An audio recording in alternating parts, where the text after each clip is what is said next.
Hello everyone, welcome back to Advanced Shorthand, and now we are already in our week 4. Okay, so before we move on, please have with you your modules and also the notebook or the paper that you've been using in our previous videos to write whatever I'm writing, and continue writing with me. Okay, so it says in your module, kung nasa inyo po yung inyong module, the lesson contains the lessons for symbols for the sound of ND and NT, sound of short U omitted, and other minor vowels, differentiating between personal and personnel, which we're not going to discuss in this video kasi ano lang yan, parang explanation lang, nandyan naman, just read it, and then another set of brief forms. Okay, so yun yung content ng ating video ngayon. So, be prepared. Joke. Okay, so let's go first to the ND sound. Ano tong ND sound na sinasabi ng ating lesson? For example, yung sa sound.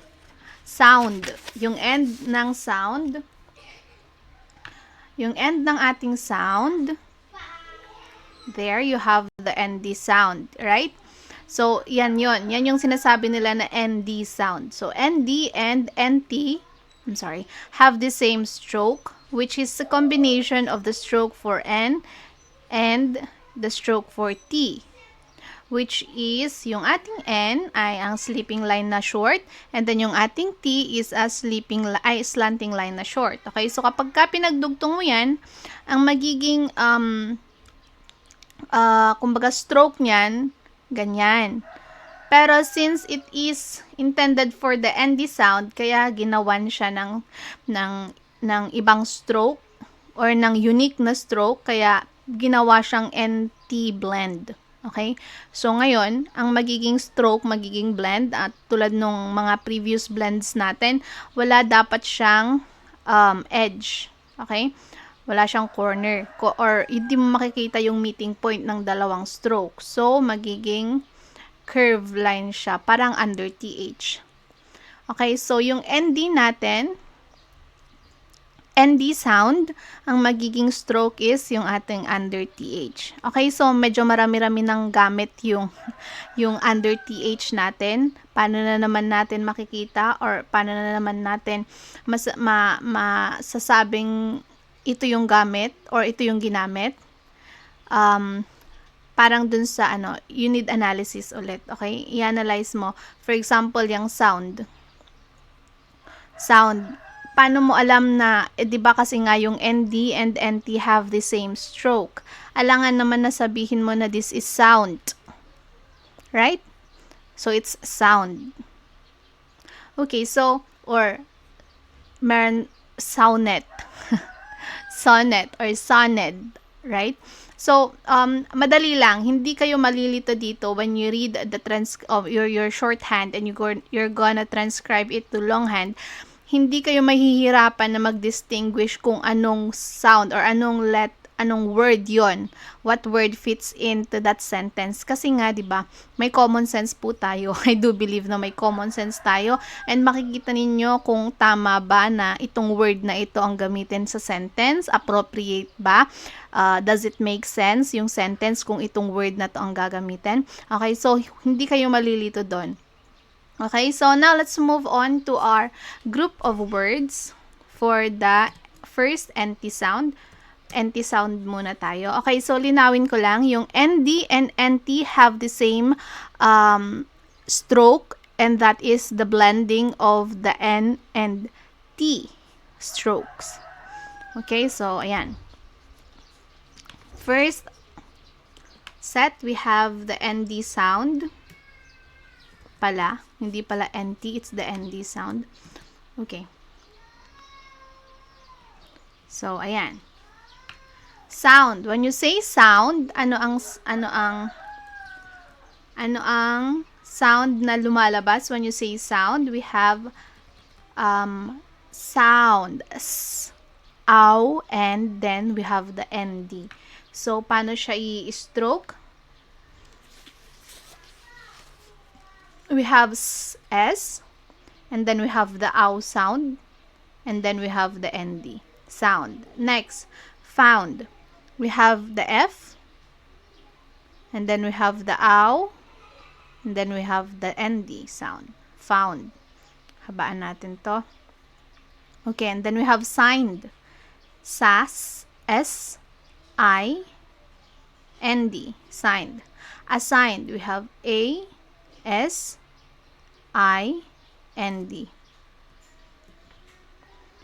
A-S-I-N-D, assigned. Find, we have F-I-N-D, find. Next, agenda. A-J, agenda. N-D-A. Ulitin natin. We have agenda. So, A-J, N-D-A. Agenda. Next, we have end. So, we have E-N-D. End.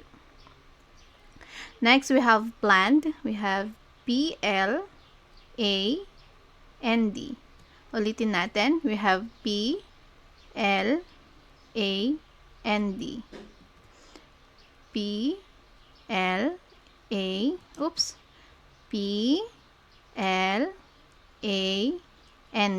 Planned.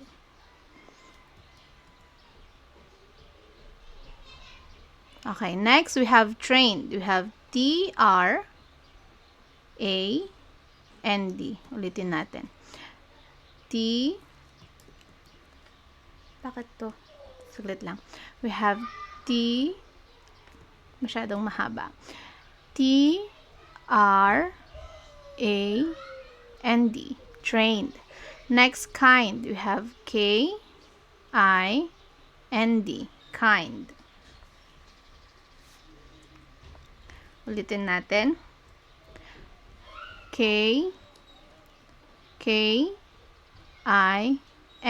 Kind. Next, kindly. K-I-N-D-L-Y. Yung li natin, which is represented by the small circle. Next, kindness. We have K-I-N-D-N-E-S.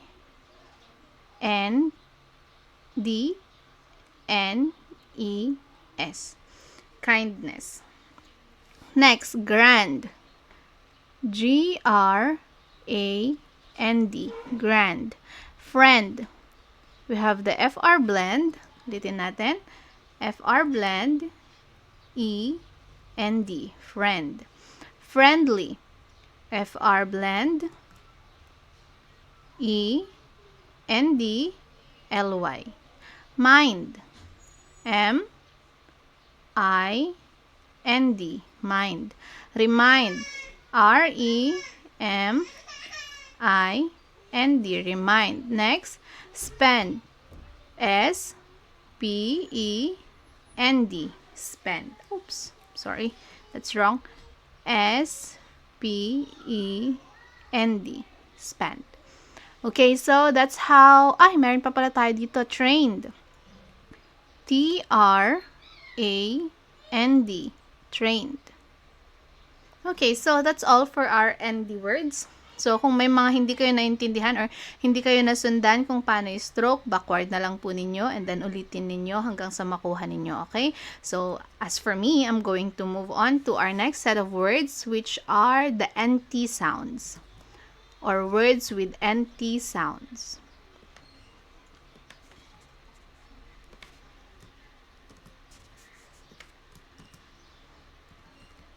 Okay, so we have scent. Scent, we have S-E-N-T.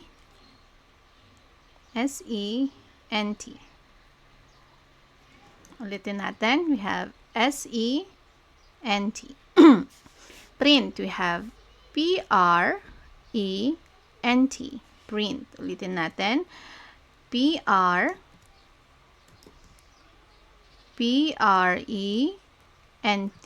Ano ba yan?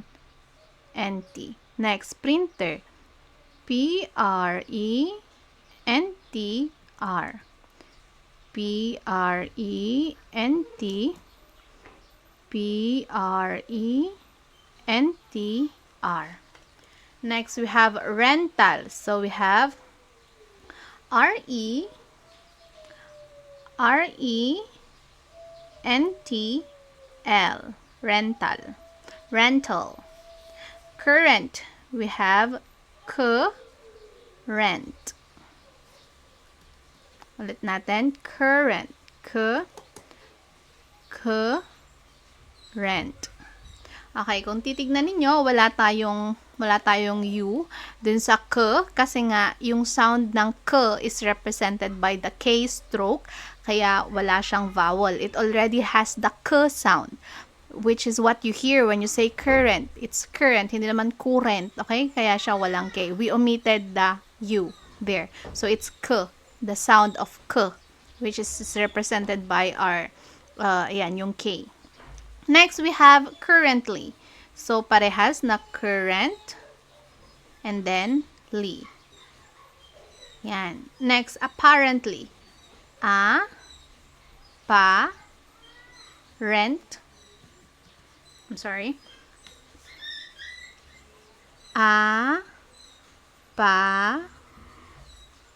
Rent. Okay, so, ulitin natin. We have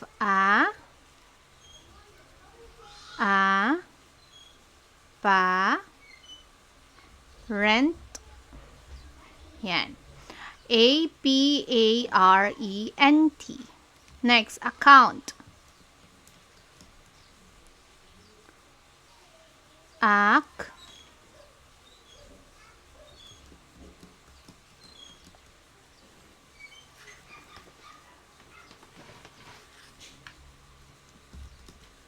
So we have k, and then aw, and then ant, nt. So aw, ant, account. Next, cent. Kanina naulit tong cent natin. Anyway, ulitin natin yan. Cent. Next, we have accountant.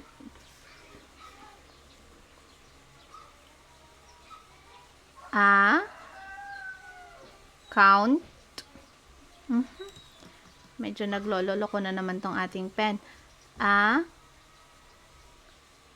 Count. Tant. So, it's double NT. Sorry everyone. Our ball pen is not working properly. So, ulitin natin. Count. Tant. Okay, so there. Ulitin natin. Count. Tant. So, we have double NT. So, NT, NT. Account. And then, yung ant. So, it's accountant.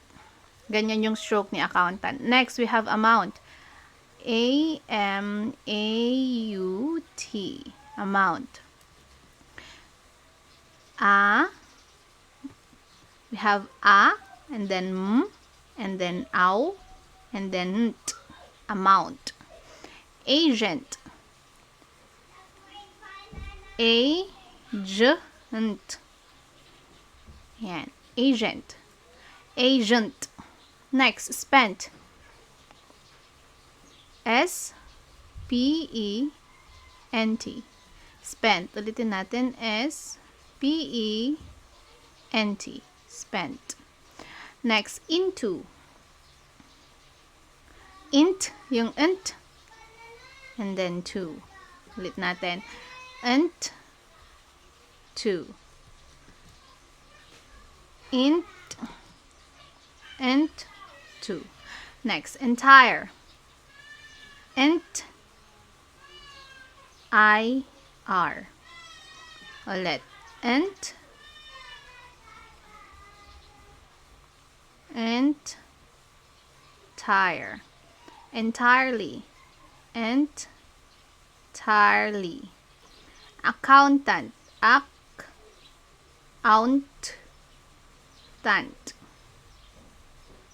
Tama ba? Yes, tama.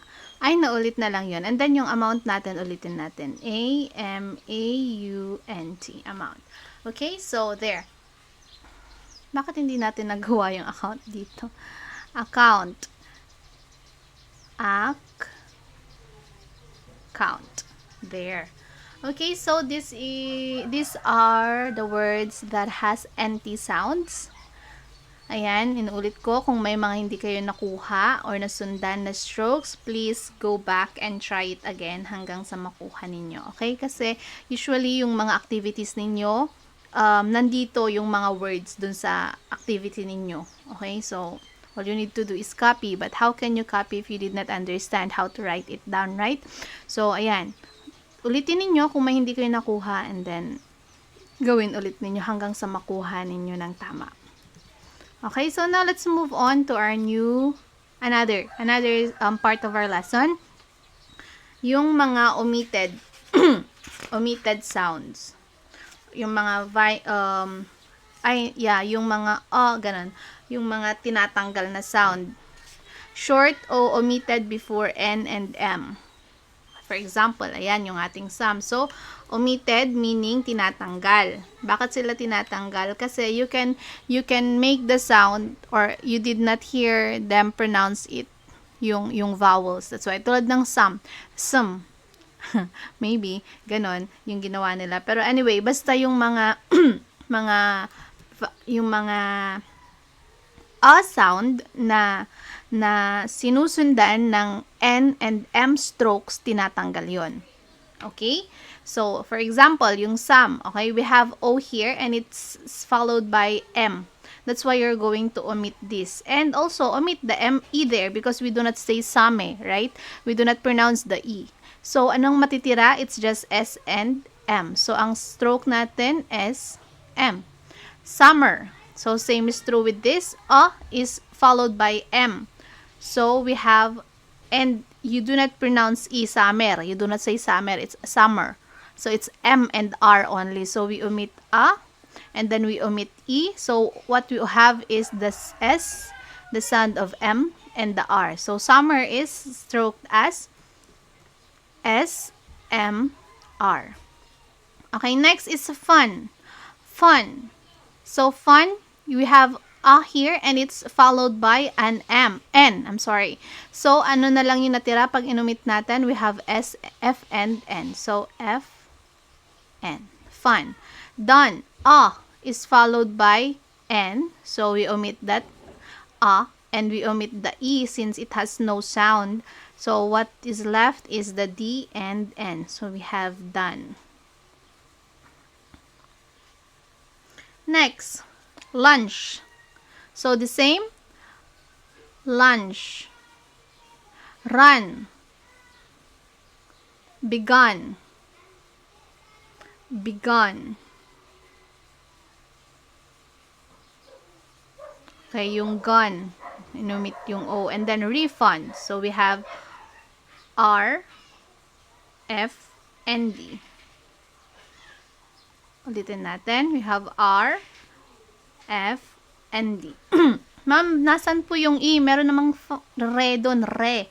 Re, it's pronounced. Okay, so, di ba meron tayong na-discuss na special, ng re, na yung stroke ng re na sound sa unahan ng mga words is represented by just the R stroke if the next stroke is a downward stroke. Okay, so tulad nito, downward si F stroke, that's why wala tayong E doon. Okay, pero kapag yan is return, maglalagay kayo dyan ng E kasi yung T natin is upward. Okay, so ayan. Come. Come. When you say come, M ulit yon. M ulit yung sinundan ng A. So, i-omit natin yung O, i-omit yung E kasi hindi namang kame. It did not, you do not make a sound of E when you say the word come. Okay, so wala yon. So, we have K and M. Next, we have income. So, in is represented by the N stroke, in, and then come. Ayan, kopyahin na lang, come. Make sure that M is longer than N. Next, become. So, we have B, and then come. Next, welcome. So, welcome. Right? Kasi yung ating well and will is a brief form which is represented by the L stroke. Okay, so yung ating welcome, magiging well, which is this one, and then come, which is this one. Kaya ang ating stroke ay, ayan, the L, and then yung come. Okay, nakuha po ba? So, this is some of the words kung saan merong a sound that is followed by M and N. Okay, so, ayan, ulitin natin. When the a sound is followed by M and N, we omit the a. As easy as that. Okay, naintindihan? When the a sound is followed by M and N strokes, we omit the a. Meaning, hindi mo na isusulat yung a na sound. Okay? Diretso na dun sa susunod na letter which is M or N. Okay, so, aside from that, we also have other omitted letters or vowels na tinatawag. But before we move on to that one, meron na naman tayong sinasabi na exemption to the rules. Diba? Sinabi ko, na-explain ko na when the a sound is followed by N and M, you're going to omit the a sound. Pero take note that when the a sound before the a sound is an N or M, and then the next is another N or M after the a sound, kailangan yung isulat yung a. Okay? Kasi para makita na yung, for example, para mas malinaw, we have this numbers. So, di ba, before the a sound is an N. And then after the a sound is M. So, paano natin yan isusulat? Kung iuumit mo yung a sound, magiging diretso na lang yung numbers. And hindi yan klaro. Okay, so to avoid yung confusion dyan, ang mangyayari, ilalagay mo yung a. So we have N-U-M-B-R-S. Okay, so this is our stroke for numbers. Next, we have numbering. Numbering. Next, we have numbers. Numbers. So, this is just number. Okay, so nakuha po ba? So, ito yung ilang mga exemption. Kung yung before yung a sound is N or M, and then after it is another N and M or M, ang mangyayari, you have to write the a, yung sound or yung stroke ni a. Kasi nga, para hindi ka malito when you're going to transcribe it to longhand, para mas ma-distinguish mo that there is N and M in there. Okay? And a is in between. Ayan. So, ayan. Now, let's move on to our next set of words kung saan nagkakaroon ulit ng tinatawag nating minor vowel omitted.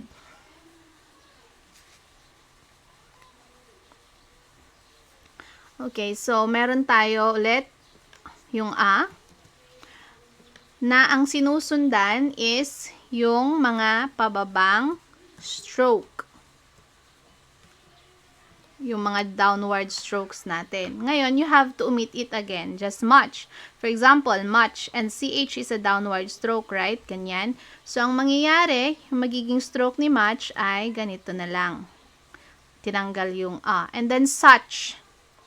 We have such. So, such is S and CH. Ulitin natin.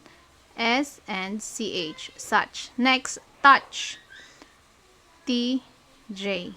Touch. T-C-H. Rush. R-C-H. Judge.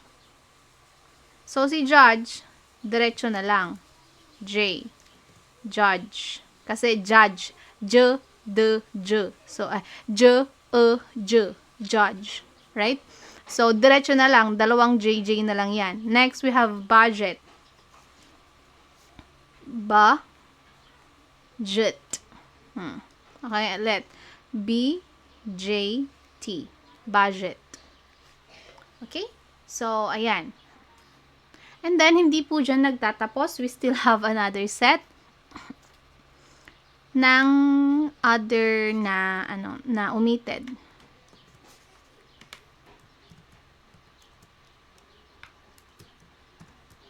So we have reader.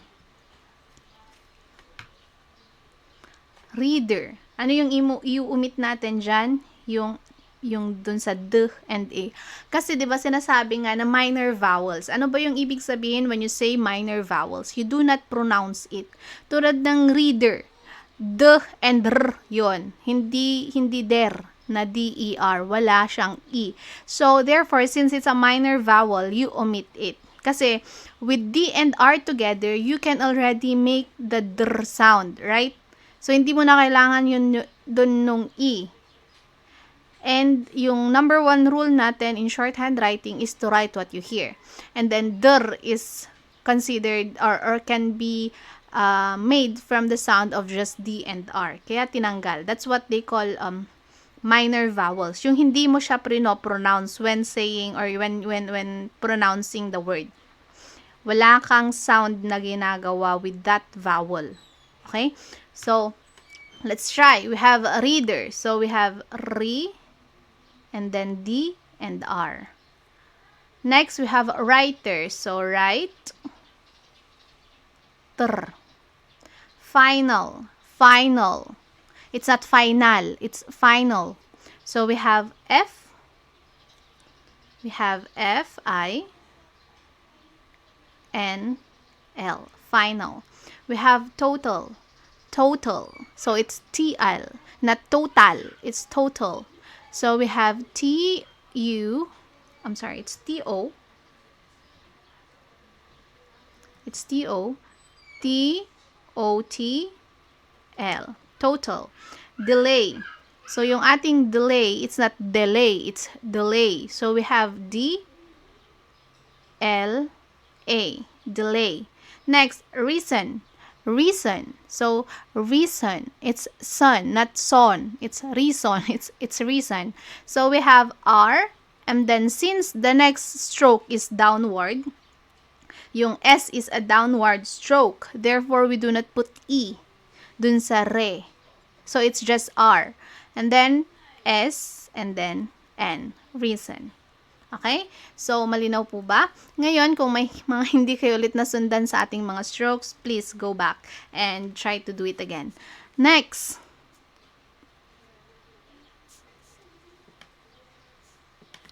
We have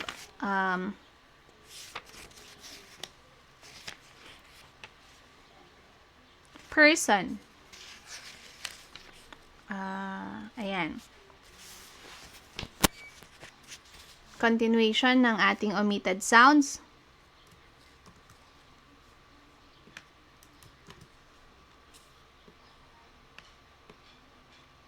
Yan.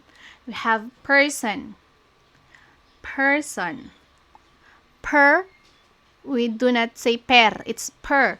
Therefore, P and R is enough. Are enough to make the sound per. So, we have P, R, and then son. Ulitin natin. We have P, R, and son. Ulit. We have P, R, son. Next, personal. So, we have person, and then null. Personal. Person and the L. Personal. Next, personnel. Okay, so tingnan niyo yung difference ng personal sa personnel. Okay, so we have PR, per, and then son, and then yung nel. So this is personnel. Next, we have pursue. Per, sue. Okay, pursue. Next, we have purchase. So, per, and then chase. C-H-A-S. Purchase. Next, we have courtesy.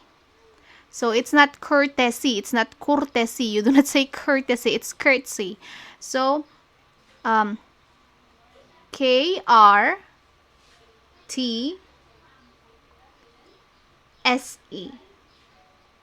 Okay, courtesy. Courtesy. Courtesy. Kahit na sinabi mong courtesy, yung T sound natin doon, nandun yung T. Courtesy. You see? You don't say courtesy. Courtesy. It's courtesy. Courtesy. Basta, ganyan. Okay, so we have K-R-T-S-E. Courtesy. Courtesy. Ulit. Courtesy.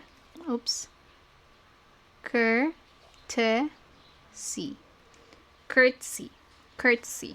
Next, we have secretary. Secretary. So, ating secretary. Secretary. So, secretary.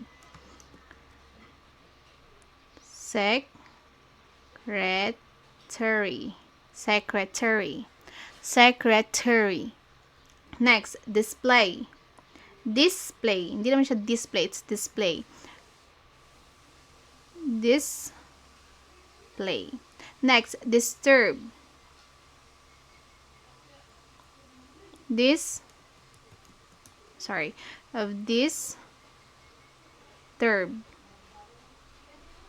So, it's disturb. Hindi naman disturb. It's disturb. You write what you hear. You heard E. Disturb. Sa turb. Disturb. Next, describe. So, we have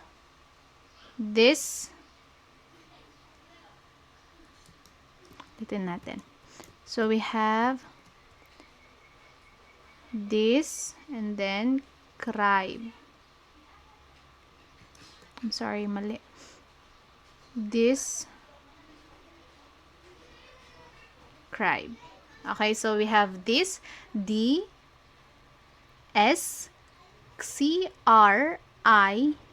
Describe. Next, description. Description. So we have this, and then we have crip, and then shon. Masyadong mahaba yung ating shon. There. Okay, next we have agency. Agency. So, agency. A-J-N-C. Agency. Okay? So, ayan. We're done with our omitted vowels. Now, let's move on to our set of brief forms. May new set of brief forms tayo. And here it is. So, since na pag-aralan na natin yung ND and NT, George Stan is going to introduce us to new set of brief forms wherein nagamit yung ND and T na stroke. Okay? So, we have end. End is represented by yung ND and T sound natin. Okay, so, ayan. Ngayon, in a sentence, di ba, yung, if I'm not mistaken, yung there and there is represented with the same stroke, which is like that. ND din. Under TH din. So, halos parehas sila. Hindi halos. Parehas sila ng stroke. Okay, so ngayon, kung magtra-transcribe kayo, syempre titignan nyo na naman, i-analyze ninyo kung there ba yan or end. Okay, that won't be too hard to do. Okay? So, ayan, next, part. So, part, it's just PT, pot. British nga kasi sila, di ba? Pot. So, PT. Next, advantage. We have AV. Another AV. Advantage. AV. AV. Remember, we also have EV. Ayan, this is every. Brief form din. Next, several. Several is represented by the SEV in the beginning. That's sev. Several. Immediate. So, immediate is EME. Where? So, we have ER. Now, remember, we have AR yata yun, if I'm not mistaken. Anyway, sige, wag muna para hindi tayo malito. Next, advertise is advertise. Advertise. Yung advertise natin is A-V-T-I-S. Advertise. Next, we have value. We have the value is represented by the VL blend. Value is represented by the VL blend. Okay, so yan yung ating mga brief forms. We have end, which is represented by the ND stroke. Part, which is represented by P and T. Advantage, which is represented by A and V. Several, which is represented by SEV, SEV. Immediate, which is represented by EME or EME. And then where, which is represented by ER. And then advertise, which is represented by advertise or AVTIS. Advertise. Now, next and last for this set of brief forms is value, which is represented by the stroke of VL blend. Okay? So, now that we're done with the brief forms, of course, hindi mawawalang tinatawag natin na brief form derivatives. Okay? So, yung ating brief form derivatives, ayan. Para makita pa rin ninyo yung mga brief forms.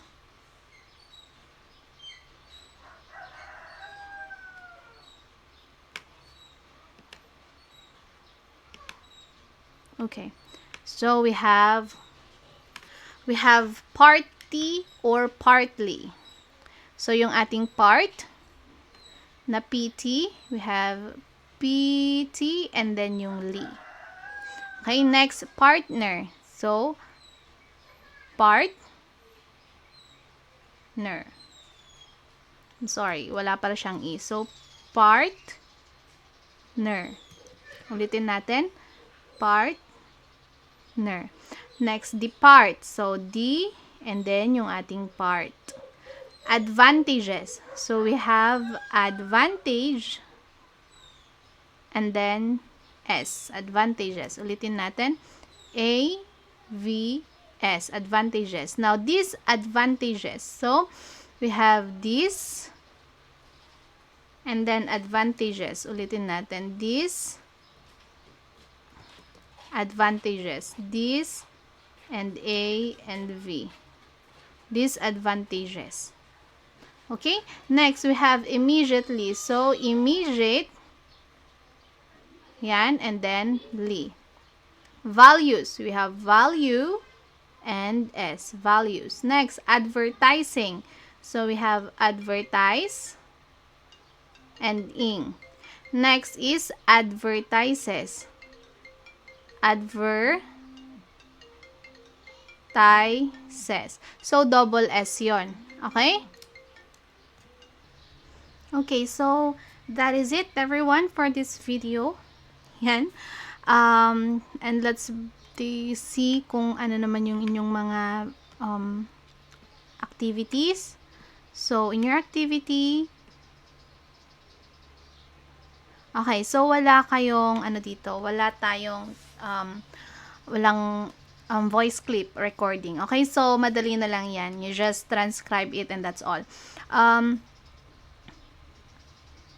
Na tawag dito, na blanco ako. Anyway, kung may mga questions kayo, ganyan, or may mga hindi kayo naintindihan with regards our subject or mga lessons, please feel free, as usual, please feel free to message me via messenger and I'll try to reply to you as fast as I could or as soon as I can. And please come to the school kung talagang hindi ninyo naiintindihan and kailangan ninyo ng further explanation or further demonstration kung paano siya gawin, kasi talaga namang may ibang mga estudyante na mas prefer yung face-to-face, okay? Pero don't forget to wear your mask and bring your face shield as well and your alcohols, ganyan, and come to school. Message me before coming para masiguradong nandun ako or para ma-schedule natin yung pagpunta ninyo. Okay, so that's it, everyone. Thank you for tuning in, for listening, for watching, and also for writing with me. Good day and God bless.